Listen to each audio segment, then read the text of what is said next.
नमस्कार, आदाब, सत श्री अकाल और स्वागत है आपका एक और अमेजिंग क्लास में जो कि मैं बैक टू बैक रिकॉर्ड कर रहा हूँ बट आप लोग एक एक दिन के बाद देख रहे हैं। सो कल के वीडियो के बाद मुझे आज फील हुआ कि आप लोग मुझसे प्यार करते हैं। रीज़न इज़ वेरी सिंपल, मैंने रिक्वेस्ट किया था कि प्लीज़ लाइक करें, शेयर करें, सब्सक्राइब करें, कमेंट करें और आप लोगों ने वो किया। तो उसके लिए definitely I love you a lot from the bottom of my heart और बहुत मज़ा आया कि हम लोग ये सब कर रहे हैं, इतना मज़ा आ रहा है, मस्ती आ रही है। तो मैं आपसे फिर से रिक्वेस्ट करूंगा कि बस थोड़े दिन की और बात है। अब ऑलमोस्ट आप एंड ऑफ आ गए, आज 17th आज हो जाएगी जिस दिन ये अपलोड हो रहा है। आई थिंक यस, ऑलमोस्ट ये 17th है ना आज, फिर 18th 19th ऐसा कुछ तो है। देखो डेट आगे भी हो सकता है because pre recorded and then premiered हो रहा है। But whatever it is, मैं आप सभी लोगों से रिक्वेस्ट करता हूँ कि प्लीज मंडे तक के लिए सहन कर लीजिए।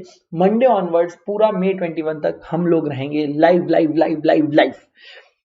तो अपनी आत्माओं को अपने शरीर के अंदर डाले और कृपया करके आए और हम लोग पढ़ाना स्टार्ट करते हैं।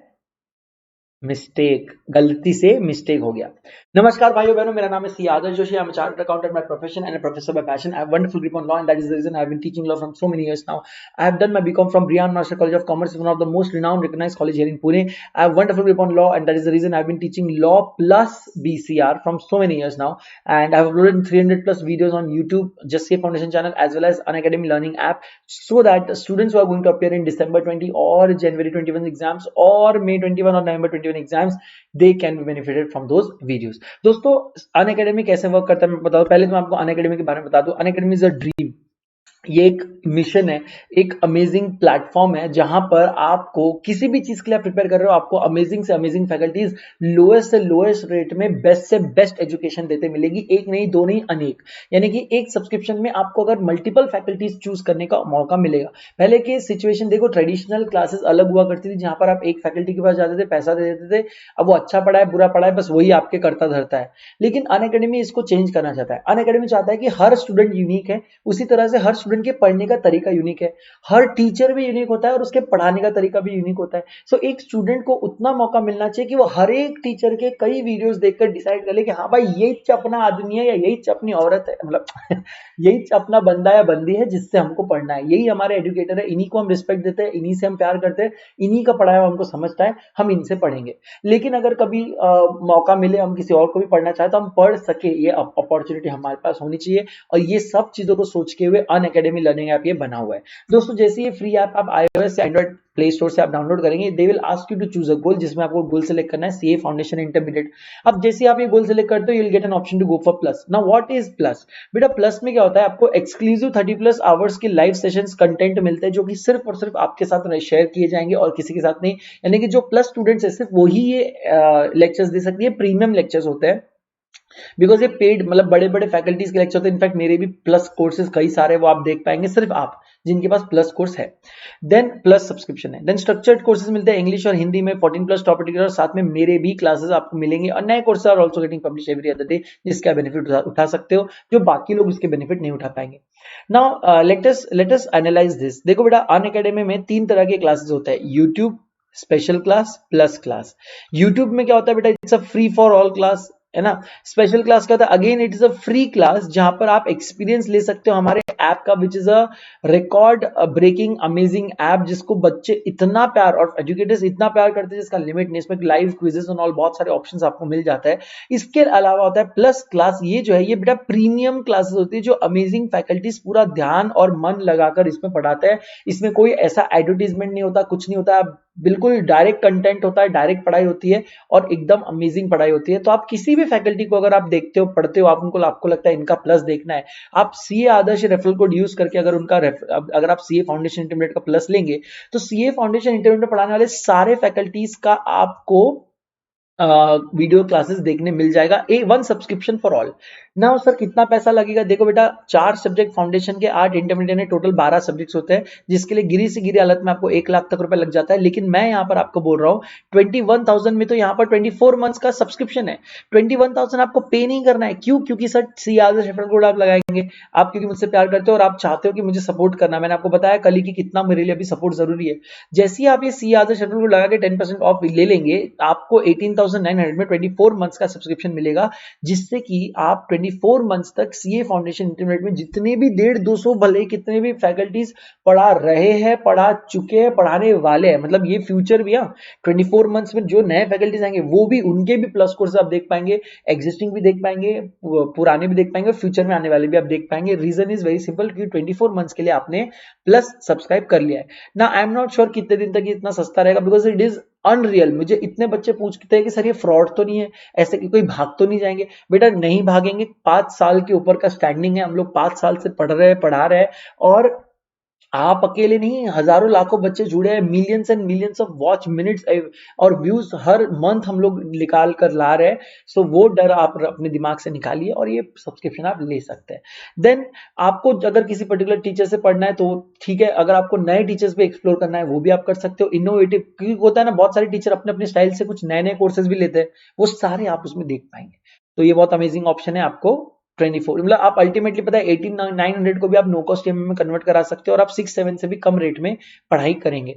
और बेस्ट पार्ट इज कि कोई लिमिट नहीं है, आप अनलिमिटेड टाइम देख सकते हैं, अनलिमिटेड बार देख सकते हैं, अनलिमिटेड फैकल्टीज की वीडियोस देख सकते हैं, जितने भी फैकल्टीज है जितनी बार देखना है, कोई रोक टोक नहीं रहेगा। चलिए दोस्तों, अब हम स्टार्ट करते हैं इंडियन कॉन्ट्रैक्ट में। हम लोगों ने क्या देख लिया था? हम लोगों ने देख लिया था मिस्टेक। अब हम देखेंगे एक नया पार्ट जिसमें आता है legality of object and consideration. क्या आता है?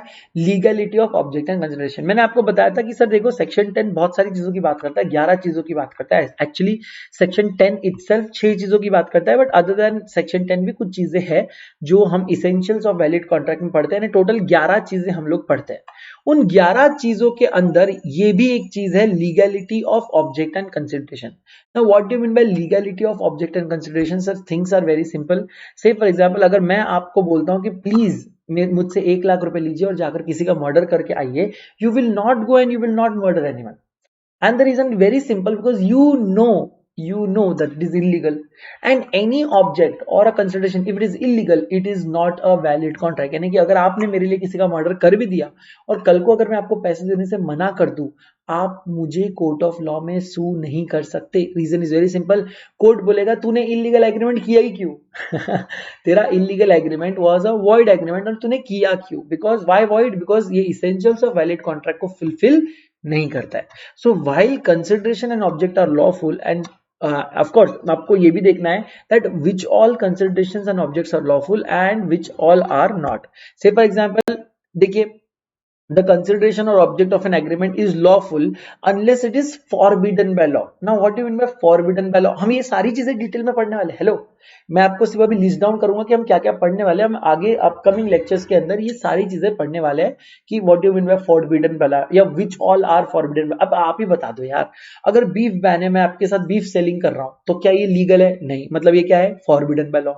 अगर दारू बैन है, मैं बिचवा रहा हूं, आपको बेच रहा हूं, तो क्या है? forbidden by law। मर्डर करना बैन है, मैं मर्डर करने का कॉन्ट्रैक्ट कर रहा हूं, ban. So anything that is forbidden by law, law आपको जिस चीज को करने से मना करता है, अगर आप वो टाइप के कोई कॉन्ट्रैक्ट कर रहे हैं, उसका ऑब्जेक्ट या कंसिडरेशन अगर फॉरबिडन बाय लॉ है, then the contract will not be valid, in fact it will be void. अब बेटा सेक्शन 23 देखो, आप कहां 15, 16, 17, 18, 19, 19 है वो उसमें आ गया, 20, 21 आ गया, 22, अब 23 ऑनवर्ड्स बेटा अब आ रहा है वॉइड वापस। तो any contract in which either the object or a consideration is unlawful, illegal, the contract is void। so पहला, any contract which is forbidden by law will become void। then is of such nature that if permitted it would defeat the provision of any law। Sir नहीं समझा, अभी हम इसको detail में पढ़ेंगे और तब आपको समझ में आएगा कि अगर मैं आपको कोई ऐसा कॉन्ट्रैक्ट करने दूं, अगर मैं ऐसा कोई कॉन्ट्रैक्ट करने दूं कि अगर वो आप कर ले तो कोई लॉ ब्रेक हो जाए। जैसे फॉर एग्जांपल मैं आपके पास आया और मैंने आपको बोला कि मुझे आपका बेटा अडॉप्ट करना है, और आपका बेटा अडॉप्ट करने के बदले मैं आपको 10,000 रुपीज पर मंथ पे करूंगा।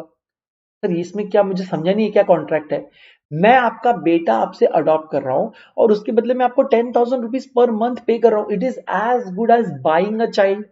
क्योंकि बाप जो है वो गरीब इंसान है, उसके लिए 10,000 रुपए महीना मुझे मिलेगा पूरी जिंदगी मुझे कुछ करने की जरूरत नहीं, बस क्या है, मेरा जो बच्चा है जिसके लिए खर्चा करने के लिए मेरे पास वैसे भी पैसे नहीं है, उसको मैं इनके घर दे दूं, उसकी भी लाइफ बन जाएगी बच्चे की, वो तो मस्त बड़ा आदमी बन जाएगा, मुझे भी पैसे मिलेंगे। तो ये तो विन विन सिचुएशन है, इसमें तो लॉस है ही नहीं कुछ। तो आप क्या कर रहे हो अल्टीमेटली, आप हिंदू लॉ को ब्रेक करो, बिकॉज हिंदू लॉ में कहा गया है कि आप किसी को खरीद नहीं सकते ऐसे।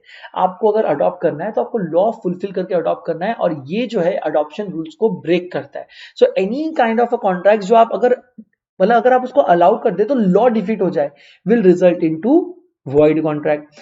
अगर आप कोई फ्रॉडुलेंट काम कर रहे हैं, sir what do you mean fraudulent, अब फ्रॉड का मतलब मत पूछो यार, ये तो गलत हो गया। आपने सेक्शन 17 पढ़ा है, सेक्शन 17 में मैंने आपको एक्सप्लेन किया what do you mean by fraud, आपको 6-7 पॉइंट बताए, वो 6-7 पॉइंट के एग्जांपल्स बताए, मैंने आपको अफ्रीका ले गया था, वहां $500 मिलियन का मैंने सब करा था। So anything that is a fraudulent in nature, आप किसी के साथ फ्रॉड करने की कोशिश करें तो ये contract will become void. Then involves injury to the person और property of another. Say for example मेरे किसी कॉन्ट्रैक्ट करने से आपकी प्रॉपर्टी पे इंज्योर हो रहा है, सर कैसे होगा? देखो बेटा, से फॉर एग्जाम्पल यहाँ पर मेरी लैंड है और मेरे पड़ोस में जस्ट आपकी लैंड है, मैंने किसी से कॉन्ट्रैक्ट किया कि यहाँ पे जबरन आके अपना कुछ घर बना ले या कुछ एनकम्बरेंस बना ले या इस जगह को कुछ नुकसान पहुंचाए, जिससे क्या होगा कि आपके प्रॉपर्टी में नुकसान होगा। Now the contract that I am making in which your property is getting hurt, this contract will be void, because आप ऐसा कोई कॉन्ट्रैक्ट नहीं बना सकते जिससे किसी दूसरे इंसान या उसकी कोई प्रॉपर्टी पे कोई भी तरह की आंच या इंजरी आ रही है। Then the court regards is immoral. Sometimes what happens, sir, court will regard your act as immoral. Sir यानी अरे बेटा बहुत सारे खतरनाक है, मैं आपको बताऊंगा इमोरल एक्टिविटीज क्या होती है, इतनी खतरनाक है जिसका लिमिट नहीं है। When your act is opposed to public policy, यानी कि सर आप जो कर रहे हैं वो जनता के हित के खिलाफ है ना, जो जनरल पब्लिक जो बोलते हैं ना, उन लोग को लगता है ये तो घिनौना और नीच काम है, ये नहीं करना चाहिए, ऐसे सारे act and activities are void. अब सर ये आपने कुछ कुछ के तो एग्जांपल दिया, डिटेल में पढ़ा ही नहीं, बस आपने एक बार जल्दी से बोल दिया।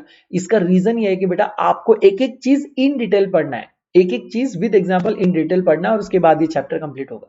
Now, in each of these cases, the consideration or object of an agreement is said to be unlawful.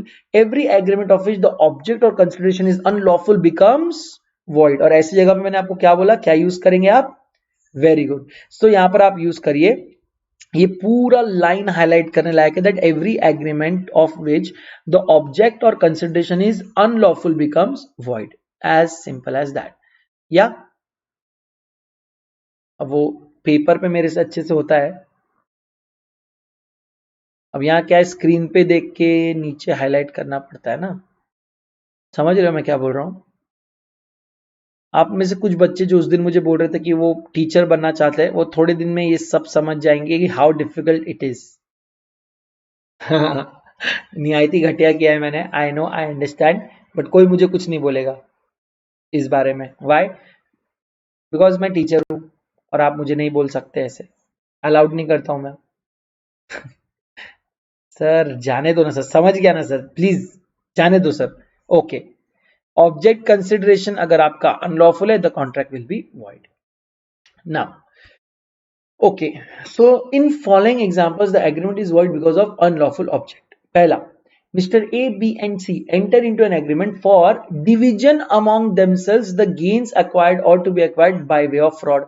तो A, B और C, ये बंटी बबली वाला स्टोरी है। ये लोग क्या कर रहे हैं, ये लोग जा जाकर लोगों को लूटते हैं, रास्ते पे खड़े हो जाते हैं, रात में गाड़ियों को रोकते हैं और उनको लूटते हैं। आपको पता है कितना वियर्ड वियर्ड टाइप के ये होते हैं, फ्रॉड होते हैं। आप गाड़ी चला रहे हो, अगर कार चला रहे हो तो कार के ऊपर अंडा फोड़ देंगे कांच पे। अब ऑफ कोर्स अपना इंस्टिंक्ट क्या होता है, अरे कुछ कांच पे आया, अपन क्या करते हैं, अपन वो पानी मार देते हैं। जैसे ही आप पानी मारेंगे क्या चालू हो जाता है, वाइपर चालू हो जाता है, और जैसे ही वाइपर चालू होता है वो अंडा पूरी तरह वो विंडशील्ड पे फैला देता है और अंडा पानी से नहीं निकलता। आप कितना भी पानी मारो आपका पूरा विंडशील्ड ब्लॉक हो जाएगा, आपको कुछ भी आगे का दिखेगा नहीं, और अल्टीमेटली आपके पास केवल एक ऑप्शन होगा, गाड़ी रोकने का। अगर आप गाड़ी रोकते हो, भले आप गाड़ी से निकलते हो तो ऑफकोर्स वो चोर आपको पकड़ लेते हैं, अगर आप गाड़ी से नहीं निकलते हो तो वो आईना फोड़ के आपको, गाड़ी खोल के आपको पकड़ लेते हैं, लूट लेते हैं।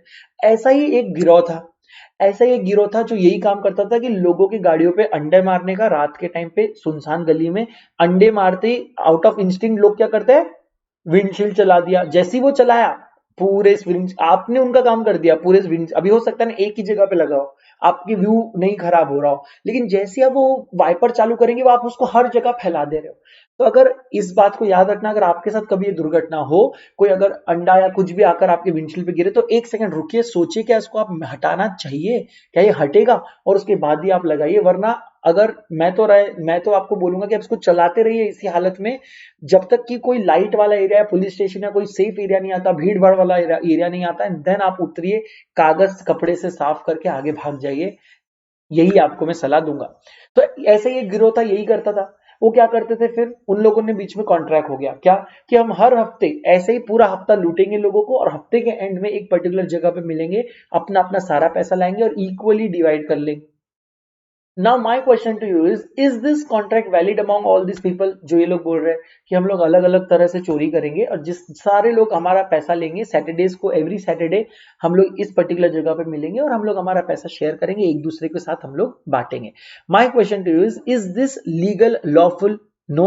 मतलब यहाँ ऑब्जेक्ट और कंसिडरेशन कुछ तो है जो लीगल नहीं है। So in this case this contract will not be valid, it will be known as void contract, so it will not be enforceable. So the agreement is void, that is its object acquisition of gains by fraud is unlawful. Then let us take another example. A promises to B to abandon a prosecution which he had instituted against B for robbery, and B promises in lieu thereof to restore the value of property robbed. तो एक दिन क्या हुआ, ये बहुत amazing case है। ए अपने घर में तन्ना के सो रहे थे, मस्त खराटे वराटे मार रहे थे, एकदम मस्त फैल के सोए थे। उसी के घर में मिस्टर बी घुस गए, है ना, वो चोर घुसते ना काले, वो को सब पहन के, अब वो घुसे और वो मिस्टर बी के घर में घुस के मिस्टर बी के सारा कीमती सामान चुरा कर भाग गया। लेकिन जब वो जा रहा था तो जाते वक्त मिस्टर ए की नींद खुली और उसने एक झलक मिस्टर बी की देख ली थी। अब क्या हुआ, उसने मिस्टर ए ने जाकर पुलिस में कंप्लेंट की, पुलिस स्टेशन ने बहुत सारे लोगों को पकड़ा और एक लाइन से खड़ा कर दिया। अब मिस्टर ए जब देख रहा था उसको, तुरंत उन्होंने मिस्टर बी को पहचान लिया, लेकिन उन्होंने इंस्टेंटली उनसे कुछ कहा नहीं। उन्होंने बोला कि पुलिस को कि मैं आपको बताता हूं इनमें से कौन है, पहले मैं हर एक से बात करना चाहता हूं। तो मिस्टर ए गए मिस्टर बी के पास और बोलते हैं कि मैं आपको पहचान चुका हूं, आप मेरे घर आए थे चोरी करने, अब आप बोलो आपको जेल जाना है या क्या। तो मिस्टर बी, उसको समझ में आ गया, उसको पता था कि इसने मुझे देख लिया और ये अभी पहचान लेगा तो वो जेल चला जाएगा। तो मिस्टर बी मानते हैं, मिस्टर बी बोलते हैं देखो साहब मैं चोर हूं, लेकिन प्लीज मुझे माफ कर दो, गलती हो गई, मैं अगली बार कभी जिंदगी में आपके घर चोरी नहीं करूंगा। आपके घर से चुराया हुआ सारा माल मेरे एक सीक्रेट जगह पे रखा हुआ है, मैं वहां से आपको आज के आज लाकर पूरा आपके घर पे दे दूंगा। प्लीज कल पुलिस स्टेशन में आके मुझे पहचानने से इनकार कर दीजिए और पुलिस कंप्लेंट अपनी वापस खींच लीजिए, लगे तो आप उसके ऊपर 1000 रुपए और ले लो। अब मिस्टर ए सोचा कि यार मुझे मेरा पूरा सामान मिल रहा है तो जाने दो, चलो कौन दुश्मनी पाले। इसीलिए मिस्टर ए ने ये करने से हाँ कह दिया, बोला कि ठीक है चलो एक काम करते हैं, मैं आपके अगेंस्ट जो भी मैंने केस रखा था वो मैं वापस ले लूंगा, आप मुझे मेरा सारा सामान लाकर दे दो ना। मुझे बताइए क्या ये एग्रीमेंट, क्या ये कॉन्ट्रैक्ट वैलिड है? जल्दी से चैट में लिख के बताइए, क्या ये कॉन्ट्रैक्ट और एग्रीमेंट आपको वैलिड लगता है? क्या आपको इसमें कुछ भी गलत नहीं लगता? आपको लगता है ए ने उससे, ए को अपना सामान वापस मिल गया, बी कोर्ट पुलिस में नहीं गया। लेकिन सर प्रॉब्लम यही है ना, बी ने की है चोरी, अगर बी को इसकी सजा नहीं मिली तो वो आपके यहाँ चोरी नहीं करेगा बट किसी और के यहाँ चोरी करेगा, लेकिन करेगा चोरी ही। और कोई भी काम, अगर आप कोई भी फ्रॉड या कोई भी गलती, कोई भी चोरी, कोई भी कत्ल, मर्डर, कुछ भी आप कर रहे हो उसकी सजा आपको मिलनी चाहिए। This is not a compoundable offence कि आप कंपाउंड करके चले गए, इट्स अ क्रिमिनल ऑफेंस। किसी के घर जाकर इंट्रूड करके आप चोरी कर रहे हो, of course it is the criminal offence. Now in this case what has happened, the agreement जो कि ए और बी के बीच में बना है, ये इसको बोलते हैं स्टिफलिंग ऑफ प्रोसिक्यूशन। क्या बोलते हैं? Stifling of prosecution. सर ये स्टिफलिंग मतलब क्या होता है? ये जो वर्ड आप यहां बता रहे हो स्टिफलिंग, इसका मतलब क्या होता है बेटा? गला घोटना पता है? गला घोटना पता है? गला घोटना, टू सफोकेट समवन, गला घोटना। ये आप लॉ का गला घोटने की कोशिश कर रहे हो, आप उसको सफोकेट करके मारने की कोशिश कर रहे हो, बिकॉज जिस बंदे ने चोरी की है, जो क्रिमिनल ऑफेंस में फंसा है, he should have gone to jail, और आपकी वजह से वो नहीं जा रहा है, आप गला घोट रहे हो लॉ का, समझ रहे हो? और पूरे जनता के अगेंस्ट में जा रहा है, hence this contract will be again unlawful. Simple logic, simple है, unlawful and void. Now Section 10 of the Indian Contract Act provides the legality of consideration of object. Section 23 of the Act also states that every agreement of which the object of consideration is unlawful is void. तो ये important एक और बात हमने आपको जो तब से बोल दी थी, इसको भी आप हाईलाइट कर लेना, that इन एनी कॉन्ट्रैक्ट जहां पर कंसिडरेशन या ऑब्जेक्ट अगर अनलॉफुल है, okay, the contract becomes void. तो कितना मजा आ रहा है इससे लिखने। नाउ लेकिन the following is an example of the agreement which is void because of unlawful consideration. A promised to obtain for B an employment in the public service and B promises in return to pay 1 lakh to A। आपने सुना होगा 1 लाख रुपए दो collector बन जाओ, 2 लाख रुपए दो IPS बन जाओ, 6 लाख रुपए दो मिलिट्री में लग जाओ। अरे हलवा है क्या? नहीं नहीं नहीं, तुम एक ये लो इधर आओ, हलवा है, हलवा बांट रहे हो? नहीं, प्रसाद बांट रहे। अरे है क्या भाई, 1 लाख रुपए दे दे कलेक्टर बन जा। बेटा पढ़ाई करनी पड़ती है, पास होना पड़ता है, इंटरव्यू देना पड़ता है, ट्रेनिंग लेना पड़ता है, प्रैक्टिस करना पड़ता है, उसके बाद जाके कोई कलेक्टर बनता है। ऐसे हलवा 1 लाख रुपए दे दे, किसी आंडू पांडू ने 1 लाख रुपए दे दिया, आप उसको बैठा दिए, ऐसे नहीं होता है sir. This is selling of public office which is unlawful and is void. तो अगर कोई ए और बी को ऐसे बोल रहा है, अरे 1 लाख रुपए दे दो मैं आपको बीकॉम पास करा दूंगा, 2 लाख रुपए दे दो मैं आपको सीए बना दूंगा, 10 लाख रुपए, अरे सर क्या आपने दिल की बात छीन ली। 2 लाख क्या सर, 20 लाख रुपए ले लो, सीए बना दो बस, है ना, है ना, ऐसा लगता है ना, अंदर से आता है ना ऐसा। हाँ, ऐसे नहीं होता। लेकिन चलो, but any all this kind of contracts are void because the reason is very simple, the consideration is unlawful. Here A is promised to procure B an employment in the public service is a consideration for B's promise to pay 1 lakh. Now the consideration being opposed to public policy, it is unlawful. So बेटा lawful contract बनाओ। Under section 23 of the Indian Contract Act, in which the following cases of consideration or object of agreement are known as unlawful। एक एक करके, मैंने आपको बोला था बहुत बड़ा लिस्ट है, आज एक एक करके देखेंगे। सबसे पहला हम लोग जो स्टार्ट करेंगे वो है when consideration is forbidden by law। Sir what do mean bye forbidden by law? मतलब वेरिन जहां पर इंडियन पिनल कोड ने इसके लिए कोई पनिशमेंट दे रखी है। से फॉर एग्जांपल किसी के घर चोरी करना, किसी के घर डाका डालना, किसी को किडनैप करना, किसी का बच्चे को किडनैप करना, किसी का मर्डर करना, किसी को हाफ मर्डर करना, किसी को कोवर्शन करना, किसी को मारना, डांटना, चोरी करना, डकैती करना, डाकू बनना, all this things are not allowed. Reason is very simple, Indian penal code ने इन सारी चीजों के लिए आपको सजाएं दे रखी है। So acts forbidden by law are those which are punishable under any statute as well as those prohibited by regulation or orders made in exercise of the authority conferred by the legislature। तो अगर आपको law ने कोई चीज करने से रोक रखा और आप वो चीज कर रहे हो, then the contract is void and it is not enforceable। लेकिन मैं आपको एक सिंपल एग्जांपल देता हूं। Mister A licence to cut grass, licence sorry mister A नहीं है, अ लाइसेंस है, a licence to cut grass is given to X by forest department. क्या हुआ यहाँ पे, ध्यान से देखो, ये इंपॉर्टेंट है। अब यहाँ पर आपका आंसर क्योंकि गलत होने वाला है, मैं पहले ही बता रहा हूं। जो लोग इसको पहली बार देख रहे हैं यहाँ पर वो गलत आंसर दे देंगे, तो याद रखो। Now what happened, forest department, आपको पता है फॉरेस्ट डिपार्टमेंट से ही आपको परमिशन लेना पड़ता है। अगर आपको कोई भी फॉरेस्ट में कोई भी काम करना है, आपको एक ग्रास भी काटना होगा, तो आपको फॉरेस्ट डिपार्टमेंट का परमिशन और लाइसेंस लगता है। अब क्या हुआ, फॉरेस्ट डिपार्टमेंट ने मिस्टर एक्स को एक लाइसेंस दिया टू कट द ग्रास। क्या दिया, लाइसेंस टू कट ग्रास, घास काटने का। नाउ इस लाइसेंस पे एक टर्म था, क्या लिखा था, term of the license where such that the licensee, that is mister X, मैं यहां पे लिख रहा हूं हिज लाइसेंसी, मतलब इसको लाइसेंस मिला है, should not assign his interest under the license without the permission of the forest officer। अब ना what do you mean by assignment? Sir ये तो आपने पहले ही बताया है हमको, ये जो आप असाइनमेंट लिख रहे हैं ये आप हमको ऑलरेडी सर बता चुके हैं, ये आप हमको ऑलरेडी बता चुके हैं। असाइनमेंट मतलब अपने कॉन्ट्रैक्ट का बेनिफिट किसी और को असाइन कर देना। मैंने आपको बताया था ए ने बी को लोन दिया, लेकिन ईएमआई बी ए को नहीं चुका रहा है, ए के कहने पे सी को चुका रहा है। वाई, असाइनमेंट ऑफ कॉन्ट्रैक्ट, आप बेनिफिट असाइन कर सकते हैं। तो मिस्टर एक्स को जब फॉरेस्ट डिपार्टमेंट ने ये लाइसेंस दिया था टू कट ग्रास, तब फॉरेस्ट डिपार्टमेंट ने बोला था कि आप हमारी परमिशन के बिना ये benefit out of the contract किसी और को नहीं। Sir what will be the benefit out of the contract? देखो बेटा, फॉरेस्ट में जब घास होती है अगर वो सूख जाए तो आग लगने का बहुत बड़ा खतरा होता है। यानी कि सर ऐसा हो सकता है कि एक हल्की सी चिंगारी और आग ही आग। तो क्या करते हैं फॉरेस्ट डिपार्टमेंट, लोगों को लाइसेंस देते हैं कि ये एटलीस्ट जो रेसिडेंशियल एरिया है जहां पे आग लगने की चांसेस ज्यादा है, वहां की सारी ग्रास आप पहले ही काट कर उसको अलग से रख दो, ताकि वो कभी सूख के वो रिस्क इवॉल्व ना और फॉरेस्ट में आग ना लगे। बिकॉज बहुत जानवर है, हमारा काम है यार फॉरेस्ट बचाना। लेकिन सर इसमें बेनिफिट क्या है? बेनिफिट ये है कि घास काट के दोगे तो आपको पैसा देगा ना forest department. That is the benefit out of the contract, कि forest department going to pay you 1 lakh rupees for that.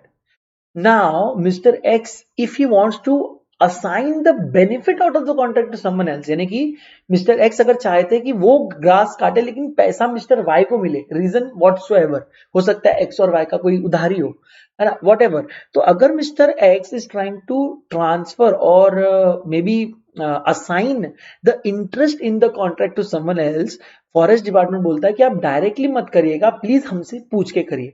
अब देखो मिस्टर एक्स ने क्या किया, और देखो एक और बात, and a fine is prescribe for a breach of this condition, और बोला कि अगर आपने ये असाइनमेंट मुझसे बिना पूछे कर दिया तो मैं आपके ऊपर फाइन भी लगाऊंगा, सपोज 10,000 का 2,000 का मैं आप पे फाइन लगाऊंगा। Now but the observation of the condition of the license is not obligatory under the forest act. अगर आप देखेंगे, अगर आप फॉरेस्ट एक्ट पढ़ेंगे तो उसके हिसाब से ये जो भी असाइनमेंट है ये बाय लॉ मैंडेटरी नहीं है, इसको bye law it is not mandatory, bye law it is not mandatory. ध्यान से देखना, अब आएगा मजा। अब आगे का कोई नहीं पड़ेगा, जितना मैं पूछ रहा हूं उतना जवाब दो। अगर मिस्टर एक्स ने, अब मैं एक और बार सिचुएशन क्लियर कर दूं, फॉरेस्ट डिपार्टमेंट ने मिस्टर एक्स को ग्रास काटने का कॉन्ट्रैक्ट दिया जिसके बदले वो उसको 1 लाख रुपए देने वाला है। साथ में एक और चीज बोला है कि you can not transfer assign the benefit out of the contract without our permission, and if you do so मैं आपको फाइन लगाऊंगा। Now my question to you is, don't read the answer, my question to you is what will happen if mister X actually assigns his interest to someone else without taking permission of forest department। मेरा question आपको है, क्या ये unlawful है? क्योंकि आपको इसके लिए असाइनमेंट आपको बोल के रखा था दैट आप बिना मेरे परमिशन के असाइन नहीं कर सकते। क्या होगा? क्या ये असाइनमेंट वैलिड है या वॉइड है? लिख के बताओ, जब तक सब नहीं लिखेंगे मैं आगे नहीं जाऊंगा। सर आप तो रिकॉर्ड कर रहे हो, आपको क्या पता हम लिख भी रहे कि नहीं। मुझे आपसे प्यार है और मुझे आप पे विश्वास है, और विश्वास और भरोसे पे दुनिया कायम है, और मैं आप पे तहे दिल से आंख बंद करके विश्वास करता हूं। तो प्लीज लिखिए, do you think this contract will be void, this assignment of interest will be valid और वॉइड? क्या होगा, वॉइड या वैलिड? सर अभी तक हमने जितना पढ़ा ना, आपने बोला कि ऐसे कुछ अनलॉफुल करते हो तो अनलॉफुल कंसिडरेशन या अनलॉफुल ऑब्जेक्ट जाता है, द कॉन्ट्रैक्ट बिकम्स वॉइड, और वैसे भी यहाँ पे प्रोहिबिट करके रखा था और फाइन भी लगाई थी सर, फिर भी इसने किया, तो एक्चुअली तो सर वॉइड होना चाहिए। बट यहां पर आंसर वॉइड नहीं है, वैलिड है। सर क्या बात कर रहे हो, रुको मैं आपको बताता हूं। देखो, if A in breach of the condition agrees to assign his interest under the license to B, suppose क्या हुआ, अब मिस्टर एक्स ने सपोज ये जो असाइनमेंट है ये मिस्टर बी को कर दिया, mister x agreed to assign the benefit out of his contract with Mr. B without taking a permission of forest department, the agreement will remain valid। Sir इसका कोई logic तो दो ना, मतलब आप अगर बोल रहे हो हमको याद करना है, क्या आपको पढ़ाते नहीं आ रहा है तो आप बोल दो कि सर हमको याद करना है, लॉजिक क्या है? लॉजिक ये है बेटा, आपको मैंने क्या बोला, that by law it is not mandatory to follow that particular point. Contract के अंदर वो पॉइंट लिखा है, actually a contract can not override law.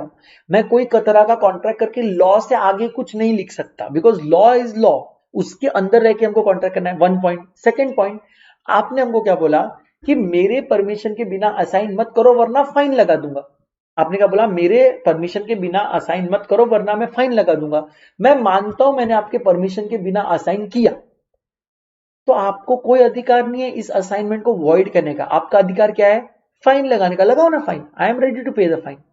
देखो बहुत इंपॉर्टेंट है, जान लो ये बात, आप फाइन पे करेंगे, मैं ये नहीं बोल रहा हूं कि फाइन पे नहीं करेंगे, लेकिन आपको कॉन्ट्रैक्ट कैंसिल करने का, कॉन्ट्रैक्ट वॉइड करने का अधिकार किसने दिया? आपने हमको बोला था कि हमारे परमिशन के बिना ये काम मत करना, मैंने कर लिया, और आपने ये भी बोला था कि अगर आप करोगे तो मैं फाइन लगाऊंगा। चलो मैंने कर लिया ना भाई, काम करना तो अलाउड नहीं है, ऐसा कहीं नहीं है। क्या कोई लॉ प्रोहिबिट करता है? क्या कहीं फॉरेस्ट डिपार्टमेंट, फॉरेस्ट एक्ट में ऐसा लिखा है that assignment of any benefit out of contract with respect to forest department is invalid? नहीं।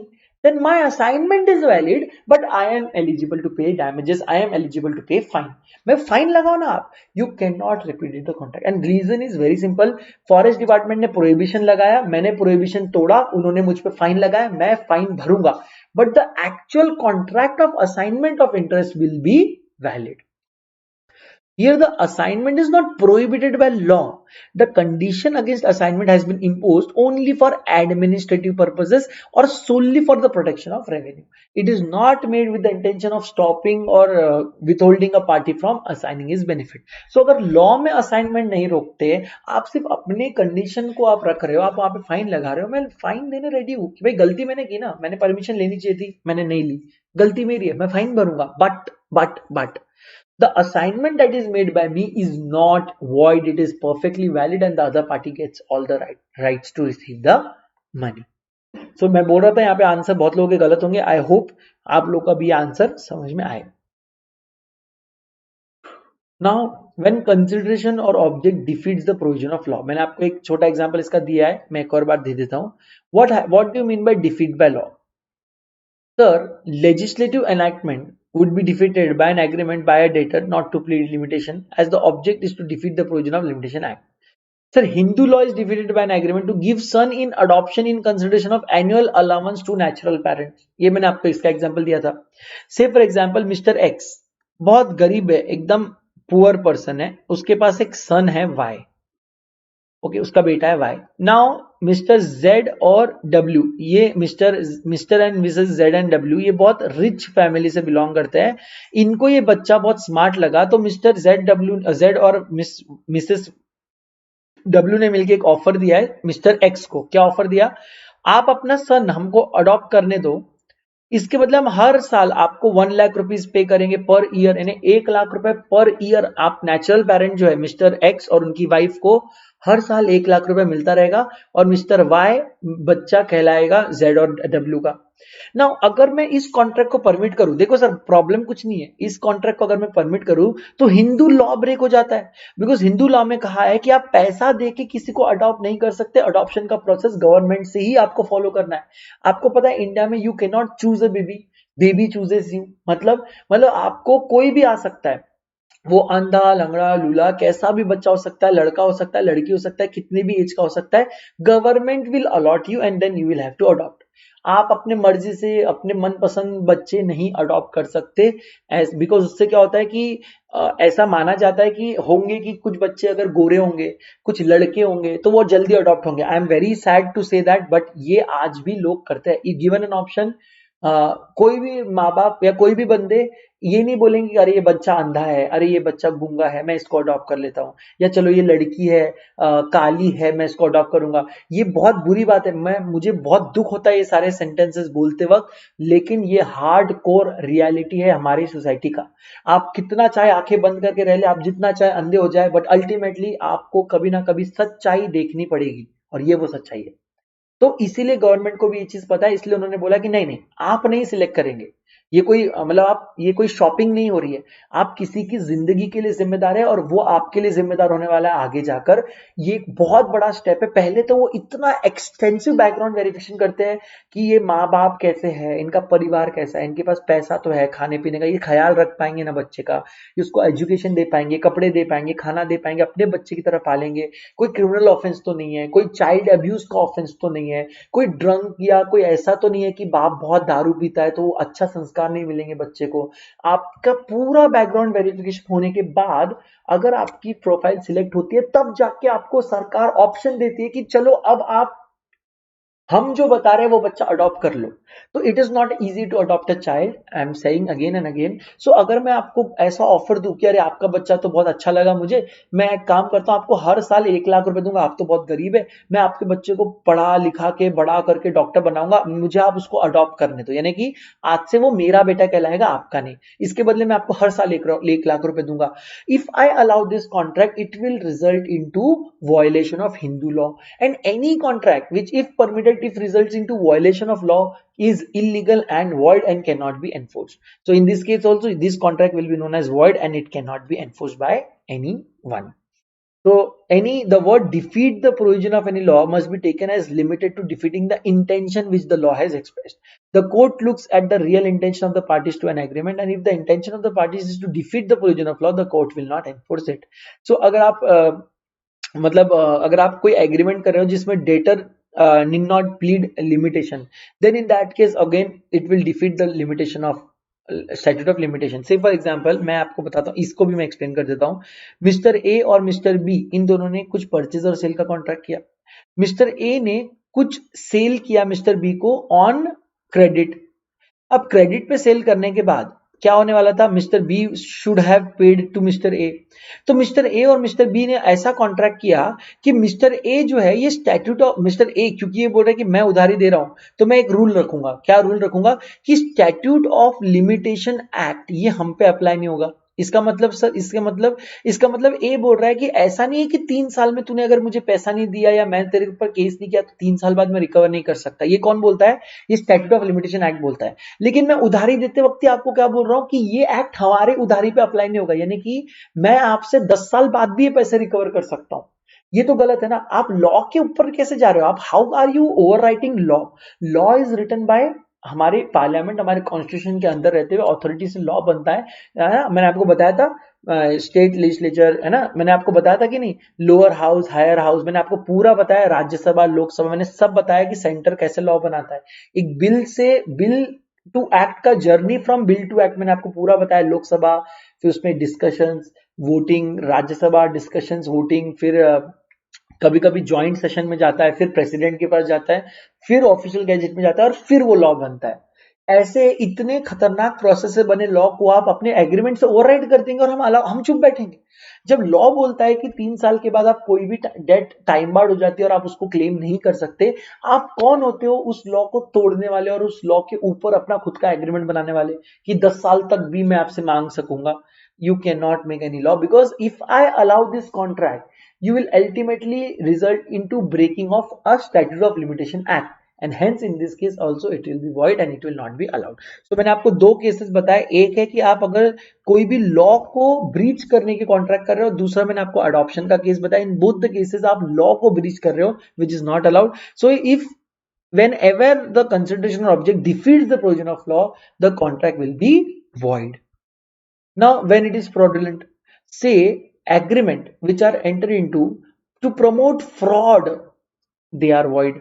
So, for example, an agreement for the sale of goods for the purpose of smuggling them out of the country is void, and the price of the goods so sold cannot be recovered. कभी कभी होता है ना, राजस्थान गुजरात से ना ये बहुत होता है स्मगलिंग, तो क्या पंजाब से भी होता है। तो आप क्या करेंगे, आप ए ने अपने कुछ गुड्स लिए और उसको ले जाकर बी को दे दिए, कहां पर? एकदम बॉर्डर पे, पंजाब बॉर्डर पे बोलो या राजस्थान बॉर्डर बोलो या गुजरात बॉर्डर पे बोले, और वहां पर जाके उनको बोला कि देख मैं तुझे गुड्स सिर्फ 100 रुपए में दे रहा हूं, जबकि गुड्स का वैल्यू कितना है? 1 लाख 200 है। क्यों इतना 200 है, क्यों इतने कम में दे रहा हूं? मैं तुझे बोल रहा हूं तो उसको स्मगल कर, तू इसको किसी तरह पाकिस्तान लेकर चले जा, और पाकिस्तान में जाकर अपन इसको 200 में बेचेंगे, 300 में बेचेंगे और पैसा कमाएंगे, बिकॉज पाकिस्तान में ये चीज नहीं मिलती। और अगर मैं प्रॉपर एक्सपोर्ट करूं तो मुझे बहुत खर्चा आएगा, ये चीज वहां पर मुझे 3,000 की बेचनी पड़ेगी। तो क्यों ना हम स्मगल कर ले, और ताकि हम सस्ते में बेच सके और कंपटीशन में हम लोग जीते आगे रहे और पाकिस्तान का मार्केट हमारा हो जाए। तो ये टैक्स बचाने के चक्कर में स्मगलिंग मतलब क्या है? आप एक कंट्री से दूसरे कंट्री में माल ले जा रहे हो, एक स्टेट से दूसरे स्टेट में ले जा रहे हो विदाउट पेइंग द टैक्सेस और ड्यूज। तो गवर्नमेंट के नजरों से छुपा छुपा के, टैक्स से बचा बचा के अगर मैं स्मगल करने के लिए गुड्स कोई कॉन्ट्रैक्ट करता हूं, this contract will not be valid. I can say that it is a fraudulent contract and hence invalid, that is void. Then when consideration defeats any rule for the time being in force, यानी sir मैंने आपको बताया, से for example अगर मैं बोलूं कि यहाँ पर बीफ बैन है, अगर अभी बीफ बैन है तो मैं आपको कोई भी तरह का कंसिडरेशन ऐसा नहीं दे सकता। मैं ये नहीं बोल सकता कि मुझे 1 लाख दो, मैं आपको बीफ दे दूंगा। क्यों नहीं दे सकता? मैं इसलिए नहीं दे सकता because it is for time being in force, it is invalid. अगर मैं कोविड में जब लॉकडाउन है, मैं लॉकडाउन में आपसे कॉन्ट्रैक्ट कर रहा हूँ कि अगर आप मेरे घर पे आते हो तो मैं आपको 10,000 रुपए देने तैयार हूं, आप मेरे लिए आते हो ये सारा सामान ले आना। अब ना द प्रॉब्लम हियर इज कि आपके पास, आप कोई बिजनेसमैन नहीं हो, आप कोई ग्रोसरी स्टोर वाले नहीं हो, मैं आपको रिस्क लेने बोल रहा हूँ। मैं बोल रहा हूँ आप रिस्क लो, उस रिस्क के बदले कि आपको कोविड हो गया तो आप मरेंगे, हम जिम्मेदार नहीं है, और उसके बदले मैं आपको 10,000 रुपए दे रहा हूँ। यार अगर वो घर से निकल के बाहर आएगा तो वो एक कर्फ्यू ब्रेक कर रहा है। कर्फ्यू ब्रेक करना इज लॉ ब्रेक करना, एंड एनी कॉन्ट्रैक्ट जो at the time being in force कोई लॉ ब्रेक करवा रहा है, that will also be void. Say for example when consideration involves injury to the person और property, मैंने आपको बताया मेरी प्रॉपर्टी और आपकी प्रॉपर्टी एडजॉइनिंग है, मैं ऐसा कोई कॉन्ट्रैक्ट कर रहा हूं कि जिससे आपकी प्रॉपर्टी को नुकसान हो रहा है। से फॉर एग्जांपल आपने नई नई कार खरीदी, मुझे आपकी कार से बहुत जलन है, मैंने अपने पड़ोस वाले बच्चे को बोला कि ये ले 100 रुपए ले, एक पत्थर उठा और उसकी कार पे फेंक के मार दे और भाग जा। ये सारे कॉन्ट्रैक्ट्स इलीगल है बिकॉज इससे अल्टीमेटली क्या हो रहा है, मैं आपको या आपके प्रॉपर्टी को नुकसान पहुंचा रहा हूं. So the general term injury means criminal or wrongful harm. In the following examples the object of consideration is unlawful as it involves injury to the person or property of another. एक और बात बता दूं, आप एक बात बताओ, suppose C Adarsh Joshi ने एक नोट्स बनाई है क्लास की. सपोज कोई अदर फैकल्टी आता है, मेरी नोट्स उठाता है, इसमें कलर चेंज करता है और जहां जहां आदर्श जोशी नाम लिखा है वहां पर अपना अपना नाम लिख लेता है. आपको नहीं लगता कि इससे मेरे प्रॉपर्टी यानी मेरे इंटेलेक्चुअल प्रॉपर्टी राइट्स, मेरे आईपीआर पे कोई फर्क पड़ेगा? सर ऑफ कोर्स लॉस होगा. सो क्या ये भी फ्रॉडुलेंट है? यस. क्या ये भी वॉइड है? यस. तो लेट अस सी सम एग्जांपल्स जहां पर प्रॉपर्टी को नुकसान हो रहा है. An agreement to print a book in violation of another's copyright. मैंने अगर कोई बुक बनाई है, मेरा कॉपीराइट है, आप क्या कर रहे हो, मेरी बुक को कॉपी कर रहे हो और अपने नाम से उसको बेच रहे हो मार्केट में, विच इज अ कॉपीराइट. जैसे फॉर एग्जांपल किसी बड़े ऑथर ने कोई बुक लिखी, मैं सेम बुक कॉपी पेस्ट कर रहा हूं, बस ऑथर के नाम की जगह मैं अपना नाम डाल रहा हूं. It is what, it is a void contract because you are actually what you are violating someone's property as the object is to cause injury to the other person's property. It is also void as the object of the agreement is forbidden by law relating to copyright. Now A promises to repay his, हाँ अब ये बहुत important, ध्यान देना. अब क्या हुआ, ए ने बी से उधारी ली थी. ए ने बी से उधारी ली थी, ये ट्रांजैक्शन समझो, मजा आएगा. ए ने बी से उधारी ली थी, अब लेकिन ए उसको वापस नहीं कर पा रहा है. तो बी ने ए को क्या बोला कि एक काम कर, अब तू जिंदगी भर के लिए मेरा नौकर बन जा. मैं बोलूंगा तो उठ, मैं बोलूंगा तो बैठ, मैं जो काम बोलूंगा वो, जब तक मेरी मर्जी नहीं रहेगी, जब तक मुझे नहीं लगेगा कि मैंने तेरे को दिया हुआ लोन रिकवर कर लिया है, तब तक के लिए अब तू मेरा गुलाम है. गुलाम, स्लेव. अब मुझे बताइए, क्या भारत में स्लेवरी अलाउड है? नो, कई सालों से अलाउड नहीं है. तो बहुत बड़ा प्रॉब्लम है सर स्लेवरी का. So a promise to repay his debt by doing manual labour daily for a special period and agrees to pay interest at an exorbitant rate in case of default.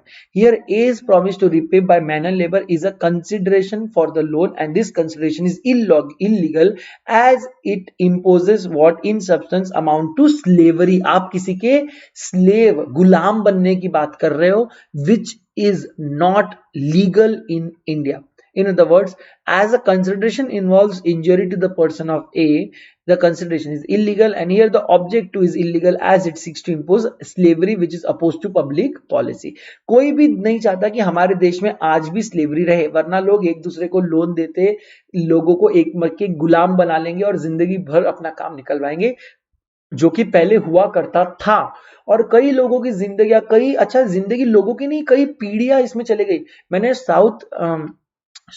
North Korea की, मैंने, I am not sure, मैं on record बोल रहा हूं, I am not sure, मैंने पढ़ा है, मैंने कुछ उसके ऊपर रिसर्च नहीं किया है, मैंने कोई इसके ऊपर कोई, मेरे पास कोई प्रूफ नहीं है. I don't want to do any kind of misrepresentation.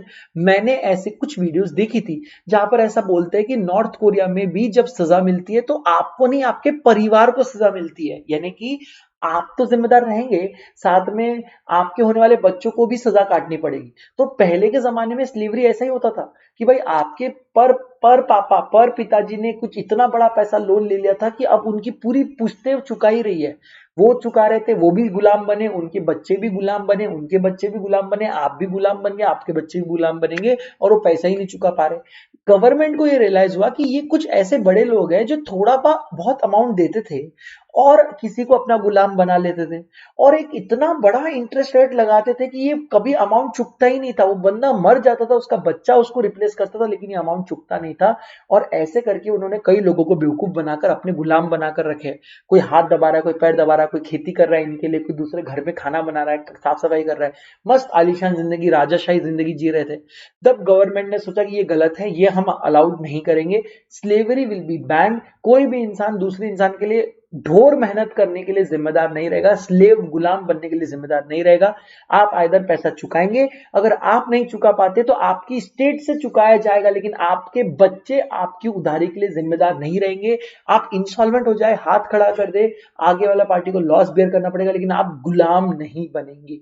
तो ये पब्लिक पॉलिसी के अगेंस्ट है. तो आप ऐसे कोई भी आज कॉन्ट्रैक्ट नहीं कर सकते जिससे स्लेवरी बने and hence the contract becomes void. अब आप देखिए, अब ऐसा नहीं होता. अगर पिता ने कोई बहुत बड़ा लोन लिया, और पिता चल बसे, तो पिता की प्रॉपर्टी बेच के बच्चों को लोन पे करना पड़ेगा, लेकिन बच्चों को अपनी खुद की प्रॉपर्टी बेच के वो लोन पे नहीं करना है। Reason is very simple, law has made it clear. Okay, when consideration is immoral, sir, what do you mean by immoral consideration? अब मैं आपको बताता हूँ। The following are the examples where the consideration or object is immoral. Say for example, एक landlord है, उसके पास एक बंगला है, बहुत बड़ा बंगला है, उसको मालूम है कि यहाँ पर सपोज 20,000 मुझे रेंट मिल सकता है, लेकिन उसको ये भी पता है कि अगर वो ये बंगला किसी प्रोस्टिट्यूट को दे, मैंने आपको जब एकदम डे 1 पे बोला था कि एग्जाम्पल आएगा, अगर वो किसी प्रोस्टिट्यूट को ये दे, तो अब प्रोस्टिट्यूट अगर अपना काम वहां पर करे तो उसको कमाई होगी, और मैं 20,000 की जगह यहाँ पे 50,000 रुपीज में ले सकता हूं। क्या किया उसने? उसने इसको फायदा उठाया। अब ऐसे कई केस हो सकते हैं, मैं आपको बताता हूं। ये तो ठीक है, प्रोस्टिट्यूट का है। दूसरा केस, मेरे पास बहुत बड़ा बंगला है, मैं किसी को बंगला दे रहा हूं, क्या बोल के कि तुम यहाँ पे इलीगल काम कर सकते हो, इलीगल दवाखाना खोल लो, तुम्हारे पास डॉक्टर का लाइसेंस नहीं है तो भी इलीगल दवाखाना खोल लो, तुम वहां पे मेथ लैब बनाओ। Sir what do you mean meth lab? बेटा यहाँ पे ड्रग्स बनते हैं, ड्रग्स बन के बिकते हैं, अंडरग्राउंड ड्रग्स बना के बेच रहे हो आप, यहाँ पे इलीगल कोई काम कर लो, गैम्बलिंग का काम करा लो, दारू का अड्डा बना लो। ऐसे इलीगल काम करने के लिए मैं दे रहा हूं ताकि मुझे ज्यादा रेंट मिले। अगर मैं नॉर्मल किसी फैमिली को रहने दूं तो मुझे 10-15 हजार रुपए देंगे, लेकिन मैं किसी को इलीगल काम करने के लिए दूं, वो मुझे शायद हो सकता है 50-60 हजार रुपए भी दे दे। क्यों? अरे सीधी बात है, वो तो इलीगल में बहुत कमा रहे हैं, छाप रहे हैं, तो उनको तो कोई देने रेडी नहीं होता है यूजुअली, बट मैं खुद देने रेडी हूँ इलीगल काम के लिए क्योंकि मुझे ज्यादा पैसे कमाने हैं।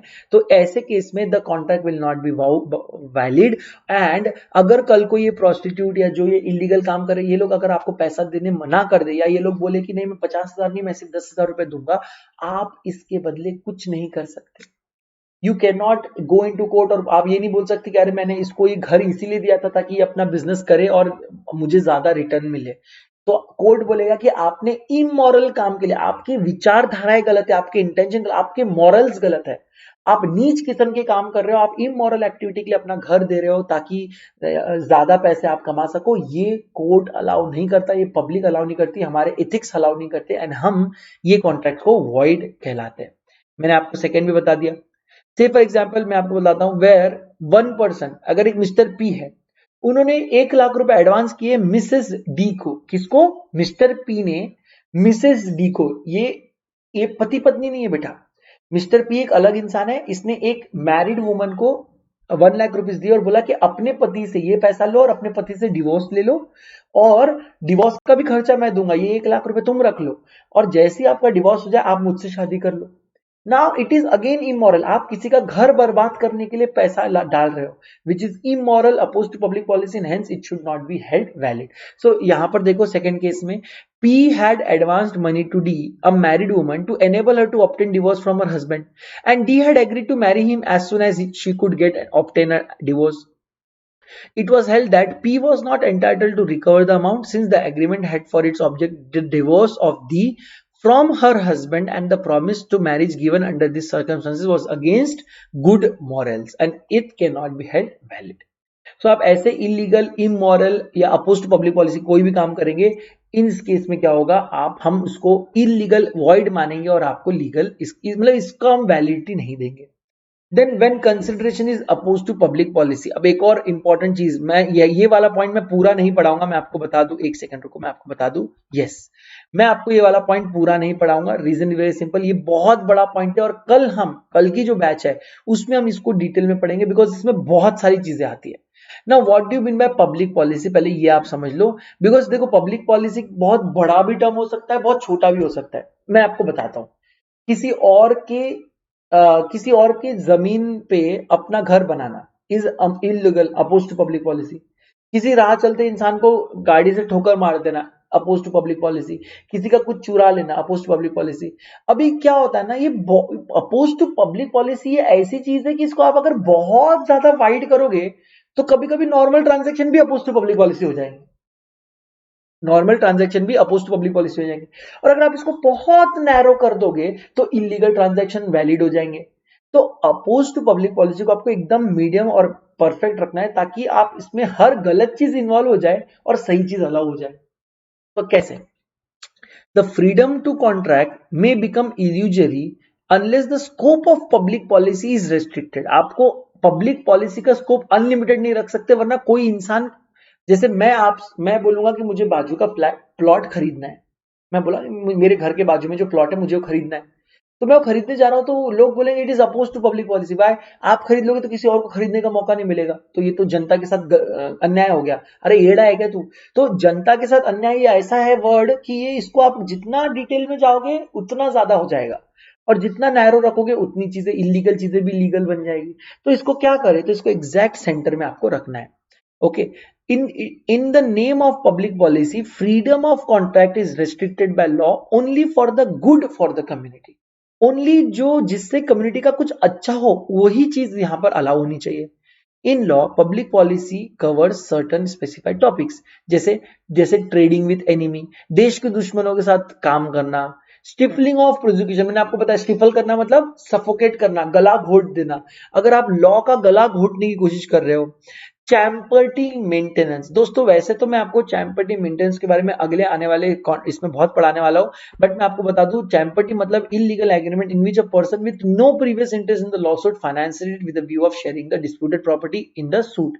यानी अब देखो मिस्टर ए और मिस्टर बी के बीच में कोर्ट केस चल रहा है, मिस्टर ए और मिस्टर बी दोनों भाई है, इन दोनों के बीच में कोर्ट केस चल रहा है। मैं हूं मिस्टर एक्स, मेरा कोई संबंध नहीं है इस कोर्ट केस से, फिर भी मैं मिस्टर ए को बोलता हूं कि तुझे जितना पैसा चाहिए ये केस लड़ने में, मैं तुझे उतना पैसा दूंगा, मैं बेस्ट से बेस्ट लॉयर लगाऊंगा, मैं सारी चीजें करूंगा, बस मुझे इसके बदले तू एक काम कर। क्या? इसके बदले तेरे को जो प्रॉपर्टी मिलती है उसका 50% प्रॉपर्टी तू मुझे दे दे। This is champerty. मतलब आपका कोई रियल इंटरेस्ट नहीं है केस में, बट आप ऐसे केसेस ढूंढते हो जहां पे कोई गरीब पार्टी है और सही है वो गरीब पार्टी, आप उनके पीछे पैसा लगाते हो, केस जितवाते हो, और फिर वो गरीब पार्टी से उनका उनका भी पैसा, अपना पैसा बोल के उनका प्रॉपर्टी उनका पैसा हड़प लेते हो।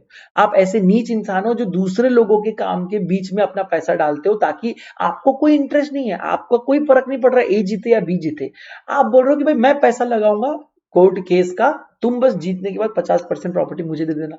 इन this case it is known as champerty. Then there is maintenance, the offense of aiding a party in legal action against unlawful case.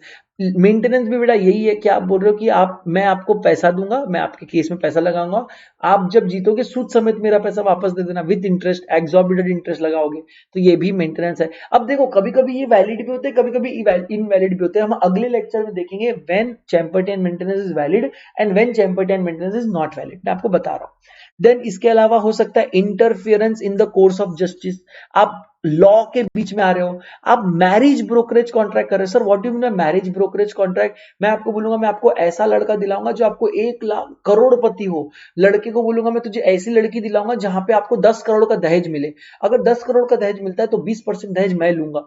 ये सारे देश के खिलाफ, देश के संस्कृति के खिलाफ, ये इलीगल, इमोरल और अपोज टू पब्लिक पॉलिसी है, और ये नहीं होने चाहिए।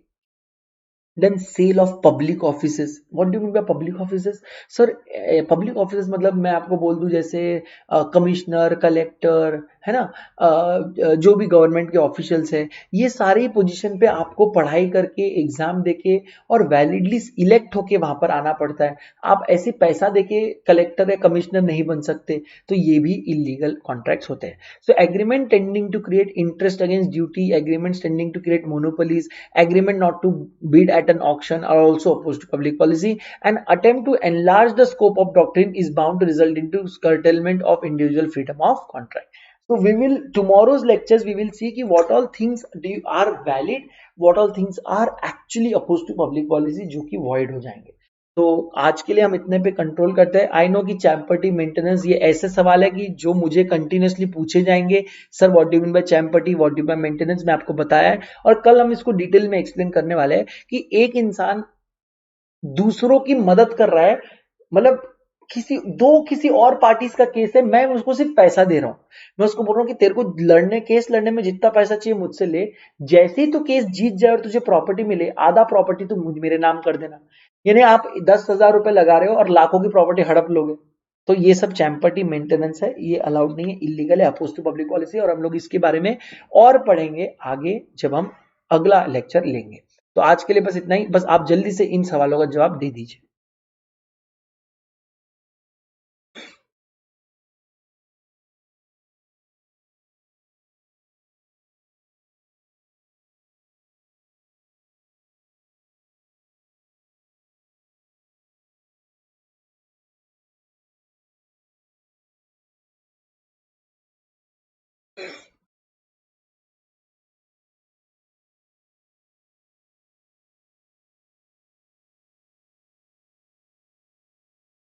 Very good. Which of the following is a legal object और इसमें से क्या लीगल है sir? Anything which is forbidden by law illegal है, फ्रॉडुलेंट एक्टिविटी इलीगल है, oppose to public policy illegal है. तो इसमें से कुछ भी लीगल नहीं सर, ये सारा इलीगल है. Okay, then second.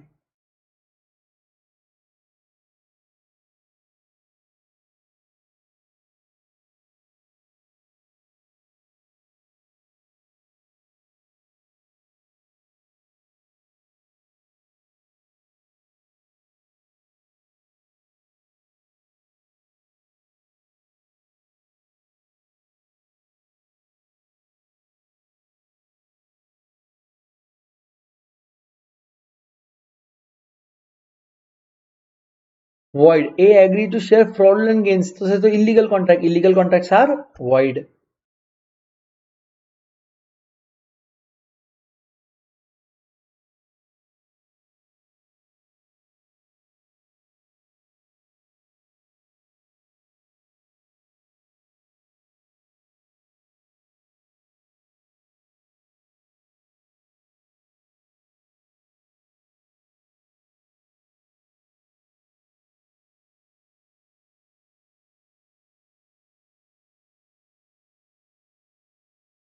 सर ये तो पब्लिक ऑफिस है and sale of public office is not valid. void ये अपोज टू पब्लिक पॉलिसी है, तो ये void कॉन्ट्रैक्ट है. इसके बारे में कल हम और पढ़ेंगे.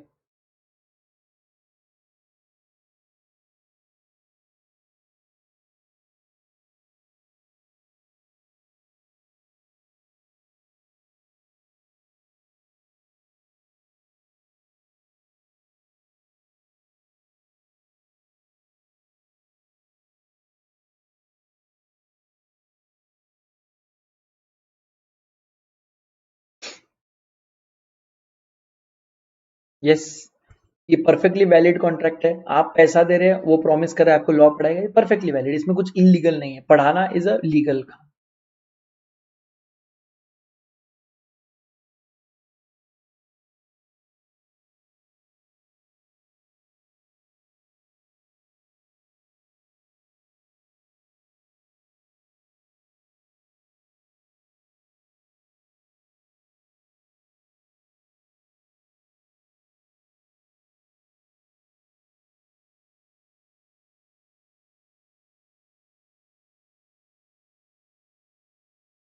बताइए, स्मगलिंग करना कैसे वैलिड रहेगा? ये वॉइड है. तो क्योंकि स्मगलिंग करना ये हमारे इंडियन पिनल कोड भी अलाउ नहीं करता है, तो आप फॉरबिडन बाय लॉ चीज कर रहे हो तो वॉइड रहेगा.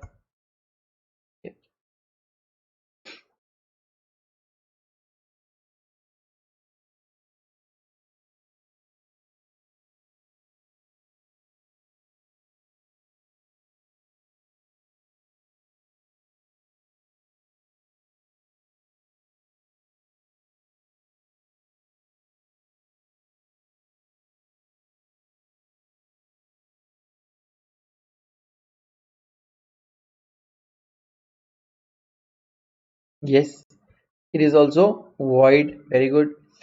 And let's go to the next one.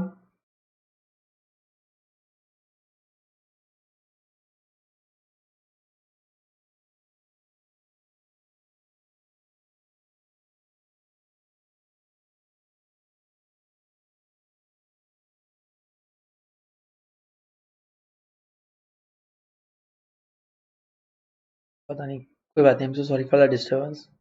A rented is hotel to be for marriage. This is what. Now देखो, मैरिज के लिए देना, it's not, nothing is illegal sir. बहुत लोग होटल्स में मैरिज करते हैं, बहुत सारे फंक्शंस होते हैं. So this is perfectly valid contract.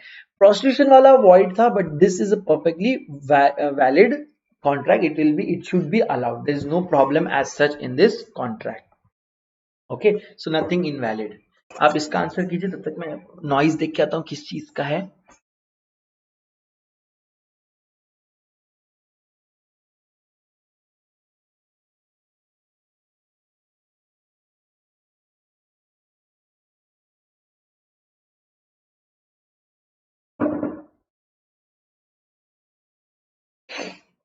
अच्छा, ना what do you mean by source code of application? बेटा सोर्स कोड मतलब बेटा ये एप्लीकेशन का मेन कोडिंग जिसकी बेस पे एप्लीकेशन बना है.